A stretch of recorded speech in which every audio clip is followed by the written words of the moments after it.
Bonjour à tous. La rencontre Ouattara-Gbagbo de mardi prochain continue d'intéresser la presse ivoirienne.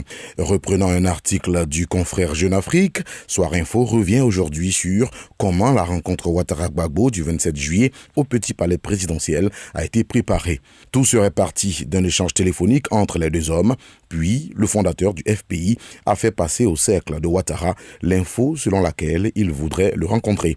D'abord pour avoir facilité son retour en Côte d'Ivoire, ensuite pour parler de réconciliation nationale dans le pays.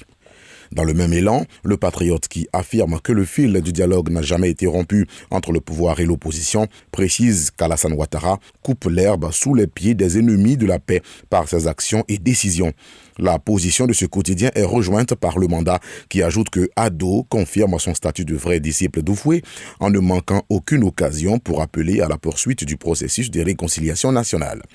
Et selon le quotidien Le Temps, des proches de Ouattara, sans les citer nommément, s'en prennent à Big Togo suite à son refus du dialogue national qu'ils jugent excessif et inutile. Toujours selon ce journal, 10 ans de crise, ça suffit. La paix est désormais désirée dans le pays. Mentionnant au passage que des missions diplomatiques résidentes dans le pays n'ont pas apprécié la sortie du directeur exécutif du RHDP. Réconciliation nationale toujours, le journal Le Nouveau Réveil se propose de nous indiquer les vrais problèmes de la Côte d'Ivoire qui sont passés sous silence.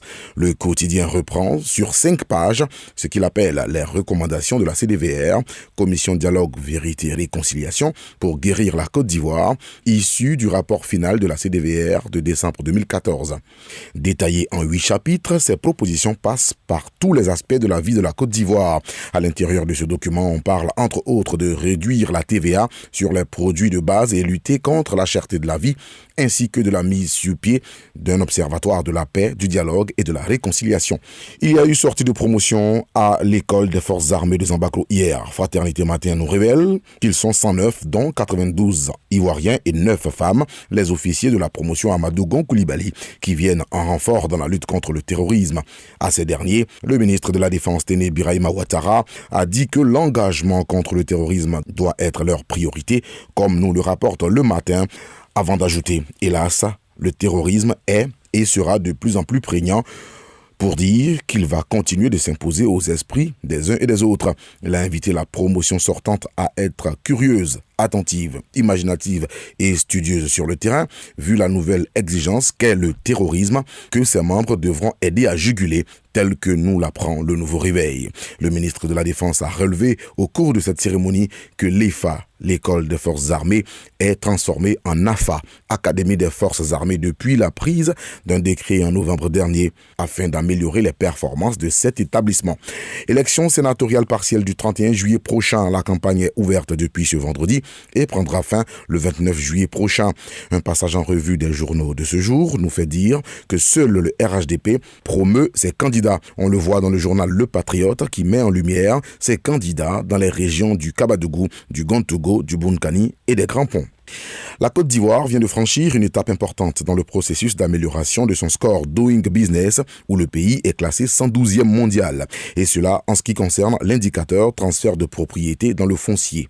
Un observatoire des plaintes a été mis en place par le ministère du Budget et du Portefeuille de l'État à travers la Direction générale des impôts pour recueillir et gérer les plaintes au niveau de la conservation foncière et du cadastre. Ce nouvel organe administratif est dénommé Observatoire des plaintes non juridictionnelles en matière foncière, OPF, nous dit Le Patriote. Fraternité Matin ajoute même que les plaintes y seront désormais traitées dans un délai de 72 heures.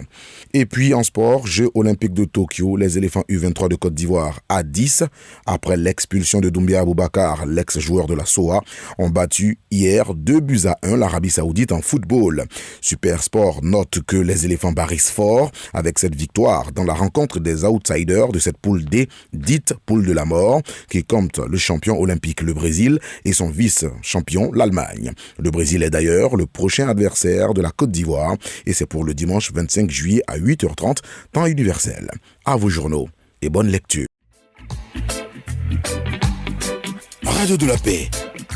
Se parler, s'écouter, se comprendre.